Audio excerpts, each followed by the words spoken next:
जय श्री राधे कृष्ण दोस्तों, जय महादेव। श्री शिवाय नमस्तुभ्यम, श्री शिवाय नमस्तुभ्यम, श्री शिवाय नमस्तुभ्यम।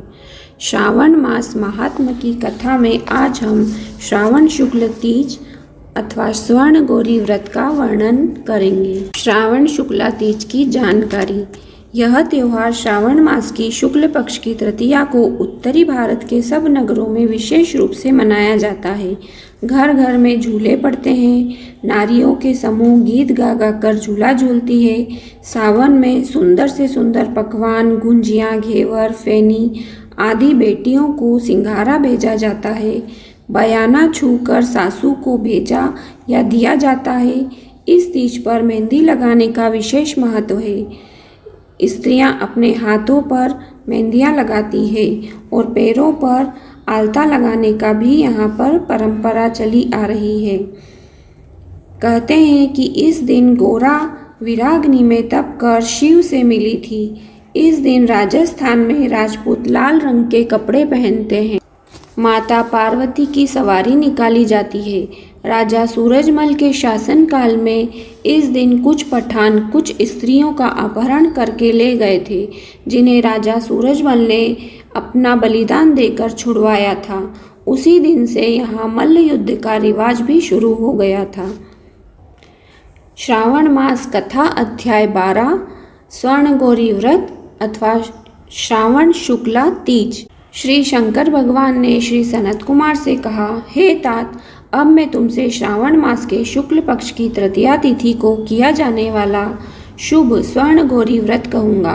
उस दिन साधक को प्रातःकाल उठकर स्नान आदि करके संकल्प करना चाहिए। षोडशोपचार से भगवान सदाशिव और पार्वती जी का पूजन अर्चन करने के बाद यह प्रार्थना करें कि हे देवादिदेव, हे जगतपते, हे सुरोत्तम, मेरी पूजा आप स्वीकार करें। महादेवी भवानी के व्रत की पूर्ति के 16 वायन दंपतियों को देने चाहिए और कहना चाहिए कि मैं भवानी के प्रीत्यर्थ तथा व्रत पूर्ति के निमित्त आप ब्राह्मणों को वायन देता हूँ। चावलों के आटे से बनाए गए 16 पकवान बांस की 16 टोकरियों में रखकर वस्त्रों से युक्त करके सपत्नीक 16 ब्राह्मणों को बुलाकर इस प्रकार निवेदन करते हुए कि मैं व्रत की संपूर्णता और फल प्राप्त करने हेतु यह वायन देता हूँ। अलंकार आदि से संपन्न वे पतिव्रत धर्मयुक्त शोभन सुवासिनी इसे स्वीकार करें। इसी तरह 16 वर्ष, 8 वर्ष, 4 या 1 वर्ष व्रत करके उद्यापन करना चाहिए। अर्चन की समाप्ति पर कथा सुनकर व्यास का भी अर्चन करना चाहिए। सनत कुमार जी ने भगवान श्री सदाशिव से कहा, प्रभु, इस व्रत को किसने किया था? इसका महात्म्य क्या है? आप यह सब मुझे बतलाइए। भगवान श्री सदाशिव ने कहा, हे ब्रह्मपुत्र, आपने बहुत अच्छी बात पूछी है, मैं सब कुछ तुम्हें बतलाता हूँ। हे महाभाग, यह स्वर्ण गौरी नामक व्रत प्राणियों को धन धान्य से सुखी करने वाला है। प्राचीन काल में सरस्वती नदी के किनारे सुविला नाम की एक प्रसिद्ध नगरी थी। उसमें कुबेर के तुल्य चंद्रप्रभा नाम वाला राजा राज्य करता था। उसकी महादेवी और विशाला नाम की 2 अति सुंदर रानियां थीं। दोनों में से राजा को बड़ी रानी महादेवी अधिक प्रिय थी। राजा उसे देह प्राण से चाहता था और उस पर प्राण न्यौछावर करता था। एक दिन राजा शिकार खेलने के लिए वन में गया। वहाँ सिंह, शार्दूल, वाराह, अरना, भैंसें, हाथी आदि का शिकार करने के पश्चात प्यास से व्याकुल हो जंगल में इधर उधर घूमने लगा। घूमते हुए वह एक तालाब देखा और भ्रमर, चक्रवाक, कारंडव, पपीहा आदि जीवों तथा रंग बिरंगे विकसित कुमुद, उत्पल एवं कमल, मल्लिका, चमेली आदि से युक्त था। उसने तालाब के किनारे जाकर उसका उत्तम जल पिया। उसने देखा कि तालाब के किनारे अप्सराएं किसी देवी का अर्चन कर रही है। राजा ने उनसे पूछा, आप यह क्या कर रही हैं? उन्होंने उत्तर दिया, महाराज, हम स्वर्ण गौरी का व्रत कर रही हैं। यह मनुष्यों को हर प्रकार की संपत्ति प्रदान करता है। आप भी इस व्रत को कीजिएगा। राजा ने कहा, देवियों, आप इस व्रत की विधि मुझे बतलाइए, साथ ही यह भी कहिए कि इस व्रत को करने से क्या फल प्राप्त होता है। अप्सराओं ने कहा, महाराज, श्रावण शुक्ला तीज के दिन स्वर्ण गौरी का यह व्रत किया जाता है। इसमें प्रसन्नता पूर्वक भगवान सदाशिव और भगवती पार्वती का पूजन किया जाता है। 16 तार का डोरा पुरुष अपने दाएं हाथ में और स्त्रियां अपने बाएं हाथ या गले में बांधे। बस यही इस व्रत को करने की विधि है। यह सुनकर राजा चंद्रप्रभा ने भी उस व्रत को किया और 16 तार का डोरा अपने दाएं हाथ में बांधा। उसने प्रार्थना की कि हे देव, मैं इस डोरे को व्रत के लिए बांधता हूँ, आप मुझ पर कृपा करें। इस प्रकार व्रत करके राजा अपनी राजधानी को लौट आया। राजा की दाईं बाह में डोरा बंधा हुआ देखकर कोई जादू टोना मानकर बड़ी रानी को बड़ा क्रोध आया। उसने जबरदस्ती वह डोरा तोड़कर बाहर पेड़ पर फेंक दिया। राजा ने उसे बहुत मना किया, मगर वह नहीं मानी।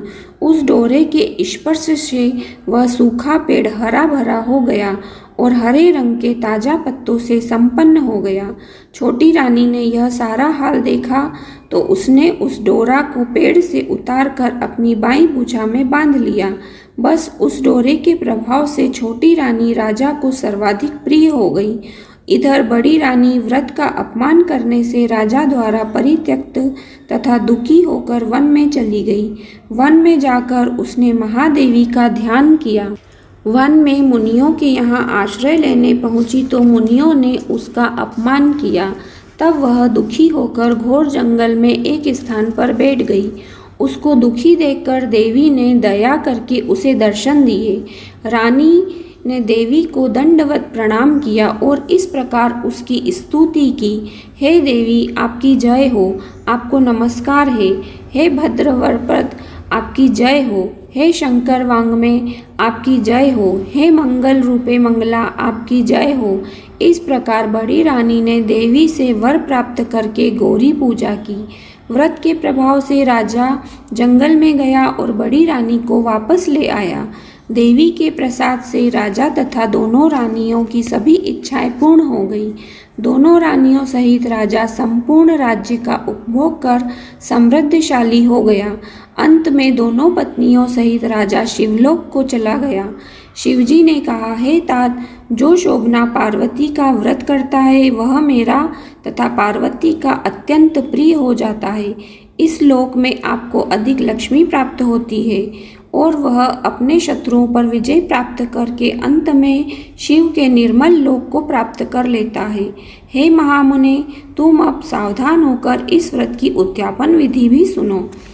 शुभ तिथि, शुभ वार, चंद्रबल, ताराबल हो जाने पर मंडप में अष्टदल कमल के ऊपर धान्य, उसके ऊपर घट रखना चाहिए। उस घट के ऊपर 16 पल का बना तांबे का पूर्ण पात्र रखना चाहिए।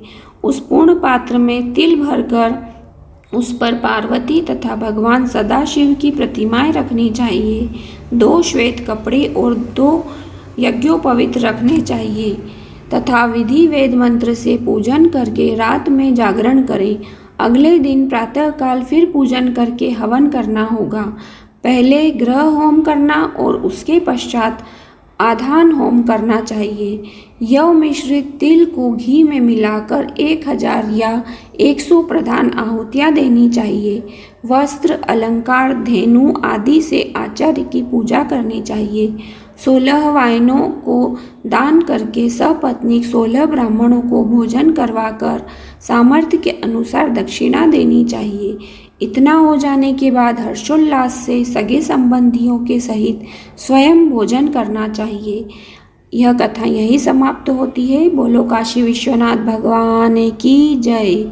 माँ भवानी पार्वती मैया की जय। सदाशिव की जय।